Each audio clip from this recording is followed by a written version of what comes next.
चलो जुबिलेंट फूड का डेटा अपन ओपन करते हैं। Let me check where is Jubilant Food. ये रहा दोस्तों, right. So here the data of Jubilant Food is ready. हम भली भांति जानते हैं कि कंपनियों का सेल्स जबरदस्त बढ़ रहा है, रेस्टोरेंट जबरदस्त बढ़ रहे हैं, प्रॉफिट इनके एकदम बढ़िया बढ़े, राइट।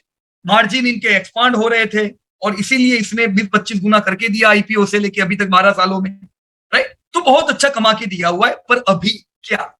तो अभी का करंट ट्रेंड अगर हम देखें, राइट, तो क्वार्टर वन नहीं देखना चाहिए। क्वार्टर वन में लो बेस की इफेक्ट थी, पिछले साल वेव टू था, इस साल वेव टू नहीं था, तो हो सकता है प्रॉब्लम हो। लेकिन जब हमने H1 के नतीजे देखे तो दोस्तों ग्रोथ 27% है। तो 27% ग्रोथ दोस्तों बुरा नहीं है क्या बुरा दोस्तों?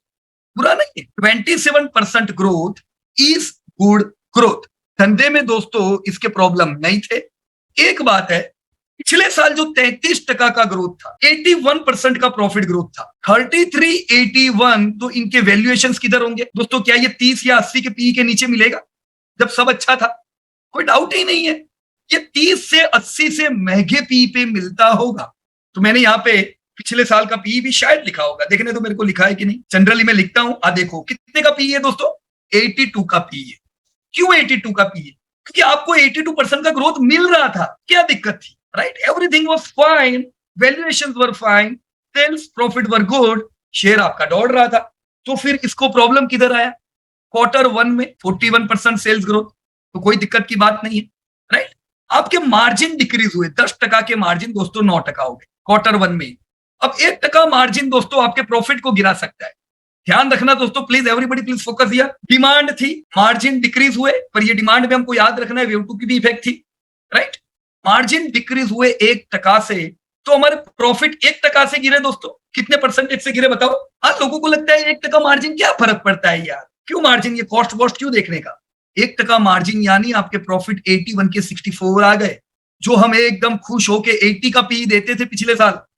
अब 64 के पीई पे ये मैच करेगा क्या? तो या तो प्रॉफिट बढ़ाओ तुम, या तो फिर वैल्यूएशन नीचे आएंगे, राइट और रॉन्ग, राइट। जैसे समय बीता, हमने देखा अभी जो 9 मंथ के रिजल्ट आए दोस्तों, 21% का सेल्स ग्रोथ।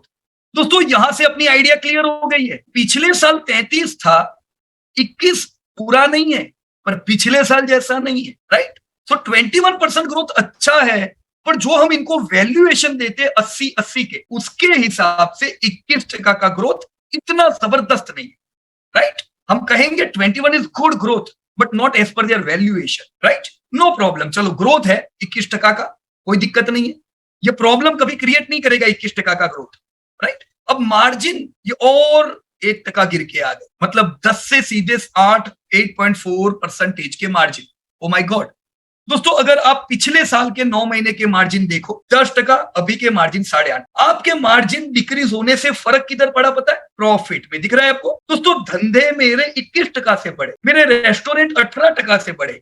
मैंने रेस्टोरेंट का भी डेटा डाला है, डाला कि नहीं? बढ़ने ही चाहिए, पर ये 21% का ग्रोथ आया, राइट। और प्रॉफिट ग्रोथ खाली 1% से आया। अब हम तो बहुत उछल रहे थे, 80% का मेरा जुबिलेंट फूड प्रॉफिट ग्रोथ करता है, तो पी भी अपने को 80 मिलना चाहिए। अब बताओ, सेल्स 21% से बढ़ रहा है, प्रॉफिट 1% से बढ़ रहा है, और पी आपका 82 था, क्या पोसाएगा ये पी अपने को? नहीं। तो वैल्यूएशन ये डिक्रीज होते जा रहे हैं, और ये 82 का पी 72 आ गया। अब असल में आप देखो, शेयर का प्राइस आधा हो गया, पर वैल्यूएशन थोड़ी ना आधा हुआ है। क्यों नहीं हुआ? क्योंकि प्रॉफिट भी गिरे हैं, राइट। प्रॉफिट इनके इस साल ग्रोथ नहीं हुए, खाली 1% का ग्रोथ है, बराबर है। तो आपका पी 72, अब क्या 72 भी महंगा है दोस्तों? ये लास्ट ईयर 82 पे महंगा नहीं था, पर 72 क्यों महंगा है बताओ मेरे को? Sales 21, profit 1, we have no explanation why we should give 72 PE to Jubilant Food. तो दोस्तों ये भाव पे भी जुबिलेंट फूड महंगा है। क्यों महंगा है? प्रॉफिट गिरे, राइट। अब थोड़ा इसको और ध्यान से सुनना जो मैं बताने वाला हूं दोस्तों। का मेजर कॉस्ट हम लोग यहां पे देख लेते हैं, मेजर कॉस्ट, राइट। ये कंपनी का दोस्तों सबसे बड़ा खर्चा अदर कॉस्ट है। क्यों अदर कॉस्ट? क्योंकि दोस्तों ये नए नए रेस्टोरेंट खोलते रहते। देखो इस साल भी कितने रेस्टोरेंट खोले, कहां पहुंच गए? 1500 के रेस्टोरेंट 1760। तो ये 9 महीने में इन्होंने 250 नए रेस्टोरेंट ओपन किए, एक ही नहीं, राइट। तो उनका एडवर्टाइजमेंट करने का, तो ये जो कंपनी रेस्टोरेंट की जो होती है और जो इमर्ज हो रही होती है, नए नए रेस्टोरेंट खोल रहे होते हैं, उनका अदर कॉस्ट बहुत ज्यादा होता है। पर 22% का ग्रोथ उसका है, राइट। तो धंधे 21% से बढ़े और अदर कॉस्ट 22% से बढ़ा, धंधे से थोड़ा ज्यादा, बराबर। दूसरा रॉ मटेरियल। अब दोस्तों रेस्टोरेंट का सबसे बड़ा रॉ मटेरियल क्या होता है? इनके रॉ मटेरियल मतलब फूड। और अभी इंडिया में क्या है प्रॉब्लम है? Food inflation. तो फूड इन्फ्लेशन हैरान कर रहा है। अब जब तक फूड के दाम गिरेंगे नहीं तब तक इनका रॉ मटेरियल का खर्चा घटेगा नहीं। दोस्तों ये कितना होना चाहिए पता है? रॉ मटेरियल का खर्चा 30% नहीं होना चाहिए। धंधा तुम्हारा 21% से बढ़ रहा है, 21% से रॉ मटेरियल के दाम बढ़ेंगे, दिक्कत नहीं है, पर तुम्हारे रॉ मटेरियल के दाम भी ज्यादा बढ़े, जिसके कारण हमारे हाथ में प्रॉफिट तो बचे ही नहीं। मतलब एक चीज क्लियर है, ये साल मैंने कोई ग्रोथ नहीं किया। एज अ इन्वेस्टर मैंने कोई ग्रोथ क्यों नहीं किया? देखो मैं भाव तो देखता ही नहीं, क्योंकि भाव जब चला था वो भी मेरा नहीं था, गिरा था वो भी मेरा नहीं, राइट। भाव वोलेटाइल है पर मेरे हाथ जो लगता है वो मेरा है। मेरे हाथ क्या लग रहा है? Earning, dividend. अब वो मेरे को तो पिछले साल मिला उतना ही मिलने वाला है इस साल। खाली 1% ज्यादा तो मेरा तो पूरा साल बिगड़ा। एज अ इन्वेस्टर बिगड़ा कि नहीं ये साल? खाली 1% से मेरा डिविडेंड इस साल बढ़ेगा। So this is not good thing, right. ये क्यों हुआ? ये विलन कौन है बड़ा दोस्तों? रॉ मटेरियल के खर्चे बढ़े, राइट। तो अब आपको अपनी डायरी में लिख देना चाहिए दोस्तों। दो चीजें हैरान कर सकती है आपकी रेस्टोरेंट इंडस्ट्री को। एक इनका सबसे बड़ा खर्चा अदर कॉस्ट, राइट। ये लोग ज्यादातर रेस्टोरेंट लीज पे लेते हैं, लीज। अब लीज प्रॉपर्टी इनकी खुद की नहीं होती है दोस्तों। अगर ये लोग लीज पे लेते हैं, इंटरेस्ट रेट बढ़ते हैं, तो जो लीज होल्डर होते हैं उनके भी इंस्टॉलमेंट बढ़ जाते हैं। जिनकी प्रॉपर्टी होती है उनके इंस्टॉलमेंट बैंक में दोस्तों वो लोग भी रेंट बढ़ाते हैं। लॉन्ग टर्म एग्रीमेंट होते हैं तो पुराने रेस्टोरेंट में कोई प्रॉब्लम नहीं है, क्योंकि वो तो जो उन्होंने तय किया है कॉन्ट्रैक्ट उससे बढ़ेगा। पर नए रेस्टोरेंट में दोस्तों उनको ज्यादा रेंट दे के रेस्टोरेंट खोलने पड़े, तो इनको इंटरेस्ट रेट बढ़ रहा है, उससे थोड़ा बहुत प्रॉब्लम इनको आ सकता है। और दूसरा इनको फूड इन्फ्लेशन का प्रॉब्लम, राइट। तो जुबिलेंट नीचे तब तक जब तक इन्फ्लेशन हाई। अब इन्फ्लेशन गिर के आता है तो क्या होगा पता है? जैसे इधर हमने देखा इस साल प्रॉफिट बढ़े नहीं, आपके धंधे 21% से बड़े, प्रॉफिट एकदम फ्लैट रहे। तो अगले साल अगर इन्फ्लेशन डाउन हो जाता है, मान लो अगले साल भी आपका 21% से धंधा बढ़ता है और इन्फ्लेशन डाउन होगा तो आपके प्रॉफिट 1% से बढ़ेंगे। अगले साल आपके प्रॉफिट अब 25 से 30% से उम्मीद कर सकते हो, क्योंकि ये साल बेस लो है, अपना प्रॉफिट आया ही नहीं। इसीलिए दोस्तों शेयर बाजार में वॉलेटिलिटी बहुत होती है, राइट। पिछले साल आपने देखा 33% धंधा और उससे ज्यादा प्रॉफिट बढ़े, हाई वॉलेटिलिटी इन प्रॉफिट। वैसे ही समझ लो, हम कहते हैं आप लोगों को लॉन्ग टर्म में 20% से धंधे बढ़ेंगे, 20% से प्रॉफिट बढ़ेंगे, ये लॉन्ग टर्म में। लेकिन नियर टर्म जब आप ईयर ऑन ईयर देखते हो तो प्रॉफिट ज्यादा वॉलेटाइल होते हैं, ये 50% बढ़ जाते हैं और कभी 50% ये घट भी जाते हैं, राइट। और इसकी इंपैक्ट आपके शेयर के प्राइस पे आती है दोस्तों, राइट। तो अभी अगर आप नेगेटिव हो हाई मार्जिन देख के, अरे लो मार्जिन देख के, तो क्या पिछले साल आपको पॉजिटिव होना चाहिए था हाई मार्जिन देख के? दोस्तों यहां पे मैं आपको जुबिलेंट फूड का हिस्टोरिकल मार्जिन आपके सामने ड्रॉ करता हूं। ये इनका जुबिलेंट फूड का हिस्टोरिकल मार्जिन का चार्ट। कैसा चार्ट है दोस्तों? तैयार रहने का। मार्जिन दोस्तों कभी ऐसे नहीं होते सीधी रेखा में, कभी नहीं। मार्जिन ऐसे ही चलते हैं एक रेंज में, राइट। अभी इनकी रेंज क्या है? ये है, पिछले साल 10 थी, अभी तो वापस ये यहीं पे आ गए ना 5% पे, राइट।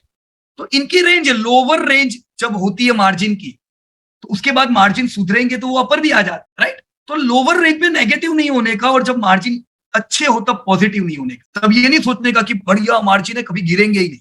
वैसा नेगेटिव मार्जिन में ये नहीं सोचने का बुरे मार्जिन है कभी सुधरेंगे नहीं। मार्जिन जिंदगी भर दोस्तों ऐसे ही चलेंगे, मार्जिन आपके हाथों में नहीं है, right. So no need to worry if your companies margin are down. लेकिन आप उम्मीद करोगे मेरा जुबिलेंट दौड़ना चाहिए, क्यों नहीं दौड़ रहा है? वो नहीं दौड़ेगा। वो तभी दौड़ेगा जब इन्वेस्टर को कॉन्फिडेंस आएगा मार्जिन पे। इन्वेस्टर को कॉन्फिडेंस इन्फ्लेशन से आएगा। तो मैं रोज इसका भाव देख देख करूंगा, काम नहीं होगा। अभी अल नीनो की इफेक्ट बताई ना कि भी मानसून हो सकता है शायद चैलेंजिंग रहे इस साल। अगर मानसून चैलेंजिंग रहेगा तो ये इन्फ्लेशन और बढ़ता है। गलत बोल रहा हूं कि सही कह रहा हूं? अगर सही में अल नीनो आया, अल नीनो की इफेक्ट आती है तो फूड इन्फ्लेशन बढ़ता है, तो आपके रेस्टोरेंट के लिए वो नेगेटिव ही है, बराबर की नहीं? अभी तय नहीं है कि बुरा मानसून है, पर अंदाजा आ रहा है, राइट। पिछली बार भी शुरुआत के समय पे अल नीनो की इफेक्ट बताई थी, लेकिन दोस्तों बिल्कुल अल नीनो की इफेक्ट नहीं रही और बहुत अच्छा पिछले साल मानसून रहा, राइट। तो लास्ट ईयर मानसून ने हैरान नहीं किया। 3 साल से मानसून एकदम बढ़िया है, इनफैक्ट ओवर द एवरेज था, अबव एवरेज। पिछले साल हैरान ये युद्ध ने किया जिसने इन्फ्लेशन बढ़ाया, राइट। सो देखो, ट्रैक करो, चिंता मत करो, इन्फ्लेशन ना गिरे तो भी, क्योंकि जब तक इन्फ्लेशन नहीं गिरेगा आपको सस्ते में माल मिलेगा। ये रेस्टोरेंट बढ़ाते जा रहे हैं, 100 रेस्टोरेंट पे 100 करोड़ का धंधा आ रहा था, 1500 पे 4000 करोड़ का धंधा आ रहा है। अब ये रेस्टोरेंट कुछ ही समय में 2000 पहुंच जाएंगे। आपका ये धंधा दोस्तों 10,000 करोड़ पहुंचने ही वाला है, क्यों चिंता करते हो? एस्टिमेट किया हुआ है ना अपन, ये 20,000 करोड़ का सेल 2030 तक होगा, तो प्रॉफिट इनके कौन रोकेगा? बढ़ने ही वाले, पर ऐसे ही बढ़ेंगे, राइट। इन्फ्लेशन आएगा तो प्रॉफिट गिरेंगे, तो नेगेटिव प्रॉफिट में चिंता मत करो, पर प्रिपेयर रहो। इन्वेस्टर को पता रहना चाहिए what he should expect. Investor पता है डिसअपॉइंट कब होता है, निराश कब होता है? कभी मुझे नहीं लगता है कि भाव गिरने से या भाव बढ़ने से निराशा या आशा होती है। भाव गिरने से और भाव चलने से उनको निराशा या आशा होती है जो बिजनेसेस नहीं समझ। निराशा या आशा होती है दोस्तों किससे? उम्मीदों से, एक्सपेक्टेशन से। दोस्तों मेरे को कभी भी चिंता नहीं होती है, क्योंकि मैं एक्सपेक्टेशन एज पर डेटा रखता हूं। जब अच्छा माहौल होता है मैं अच्छा एक्सपेक्ट कर रहा होता हूं, जब बुरा माहौल है अभी मैं उम्मीद रखूंगा ही नहीं। मेरे को पता है मार्जिन बुरे हुए, तो मैं क्यों उम्मीद करूं जुबिलेंट से कि वो चले, right. This is what you should see in all your companies.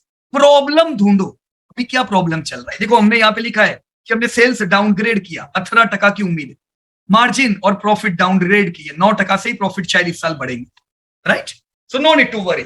हम इसको जैसे इन्फ्लेशन गिरेगा प्रॉफिट आप इसके 50-50% से बढ़ते देखोगे और कंपनी को जबरदस्त चलता हुआ देखोगे। Alright, so I hope you are able to understand. मैं और एक चीज आपको समझाना चाहूंगा, एवरीबॉडी प्लीज फोकस करना जरा यहाँ, प्लीज एवरीबॉडी। तो कोर रिलेशन नामक एक शब्द है। कोर रिलेशन बताता है कि आपका प्राइस का रिलेशन किसके साथ, भाव का रिलेशन किसके साथ है। जैसे मैं यहाँ पे सेल्स और रेस्टोरेंट का रिलेशन ढूंढने का प्रयास करता हूं, इसे क्या कहते हैं दोस्तों? Core relation. दोस्तों 3 प्रकार के एनालिसिस होते हैं। एक होता है ट्रेंड एनालिसिस। मैं जब देखता हूं कि साल पर साल नए नए से रेस्टोरेंट खुल रहे, धंधे बढ़ते जा रहे, तो मुझे ट्रेंड पता चलता है। Trend is absolutely positive for Jubilant in the terms of sales. दूसरे एनालिसिस को कहते हैं पीयर ग्रुप एनालिसिस। मैं दूसरी कंपनियों से ट्रेंड कंपेयर करता हूं, दूसरी कंपनियां कितने रेस्टोरेंट खोल रही है, दूसरी कंपनियों का धंधा कैसा बढ़ रहा है, राइट। दूसरी कंपनियों के प्रॉफिट कैसे, वो हुआ पीयर ग्रुप एनालिसिस। और तीसरा हुआ दोस्तों को रिलेशन एनालिसिस। यहां पे हम जानने का प्रयास करते हैं को रिलेशन में कि सेल्स और रेस्टोरेंट का रिलेशन कैसा है। मैं यहां पे को रिलेशन डालता हूं is equal to COR, correlation coefficient, data Y data X। मैंने यहां पे सेल्स का डेटा डाला, सॉरी हाँ सेल्स का, राइट, सॉरी रेस्टोरेंट को सेल्स से कंपेयर करना चाहिए, बराबर। तो मैं वापस करता हूं को रिलेशन ऑफ, मैंने सेल्स सिलेक्ट किया, कॉमा, सॉरी रेस्टोरेंट सिलेक्ट किए, कॉमा, अब मैं सेल्स सिलेक्ट कर रहा हूं यहां तक के, एंटर। दोस्तों रिलेशन क्या है बोलो, सेल्स और रेस्टोरेंट का रिलेशन जो होते हैं वो -1, 0 और +1 होंगे। कैसे होंगे दोस्तों रिलेशन? -1, 0 और +1 के बीच में होते हैं। +1 मतलब ज्यादा रिफ्लेक्ट करता है, राइट, ज्यादा वोलेटाइल। 0 रिलेशन नहीं, बराबर। -1 मतलब नेगेटिव रिलेशन है। -1 कैसा है पता है? सेल्स, रेस्टोरेंट बढ़ने से सेल्स गिरते हैं, ऐसा कभी हो सकता है? अपोलो हॉस्पिटल के हॉस्पिटल बढ़ने से हॉस्पिटलों का धंधा डाउन होता है, ऐसा हो सकता है? नहीं हो सकता है। पर अगर ऐसा होता है तो वो नेगेटिव रिलेशन बोलते हैं, राइट। यहां पे क्या है? 0.9। दोस्तों ये पूरा रिलेशन है कि हमें पता चला जितने रेस्टोरेंट बढ़े उतना इनका सेल्स बढ़ा, उतना इनका सेल्स बढ़ा। ये परफेक्ट 1 नहीं है, 0.998 है, 0.986, राइट। पर यह हमें सीधा बताता है रेस्टोरेंट बढ़ने से सेल्स बढ़ रहे। उसी प्रकार से अगर मैं प्रॉफिट से रिलेशन देखूं, राइट, देखे इज इक्वल टू CORREL, मैं देखता हूं सेल्स मेरे, कॉमा, और उसको कंपेयर करता हूं प्रॉफिट से, लगाया एंटर। देखो क्या है रिलेशन? 0.929। दोस्तों 2 में से कौन सा रिलेशन पक्का है? आप क्या कहोगे? रेस्टोरेंट बढ़ने से धंधा बढ़ता है, ये रिलेशन पक्का है, कि धंधा बढ़ने से प्रॉफिट बढ़ता है, ये रिलेशन पक्का है। दोनों में से ज्यादा कौन 1 के करीब है दोस्तों? या एवरीबॉडी? ये है दोनों करीब, दोनों का रिलेशन पक्का है। पर जरूरी नहीं है कि प्रॉफिट हर बार आपके सेल्स के साथ चले, इसमें थोड़ा डिफर करता है। 0.93 है, परफेक्ट 1 नहीं है, बराबर की नहीं। तो परफेक्ट 1 तभी होगा जब दोनों प्रॉपर मैच करेगा, जितना धंधा उतना प्रॉफिट, राइट। ये होगा नहीं दोस्तों। तो हमेशा समझ लो कि सेल्स प्रॉफिट ऐसे ही चलेंगे, राइट। अब मैं यहां पे आपके अगर भाव के साथ इसको कंपेयर करूं, इज इक्वल टू को रिलेशन ऑफ सेल्स को मैं core relation of high price से रखूं, यहां पे मैं D37 लेता हूं। कितना रिलेशन है दोस्तों? 0.87, राइट। तो थोड़ा और ज्यादा डाइवर्जेंस है। क्यों?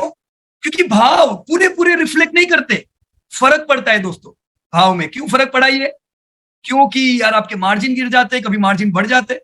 तो भाव रिलेशन रखते हैं सेल्स प्रॉफिट से, पर पक्का रिलेशन तीनों में किसका है?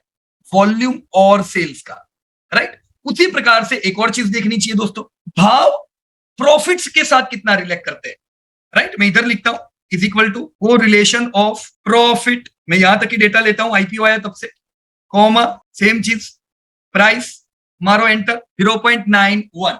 देखा दोस्तों, इससे हमको ये चीज पता चलती है कि यस, भाव सेल्स और प्रॉफिट के साथ रिलेट करते हैं, पर परफेक्ट वन नहीं आएगा। क्यों?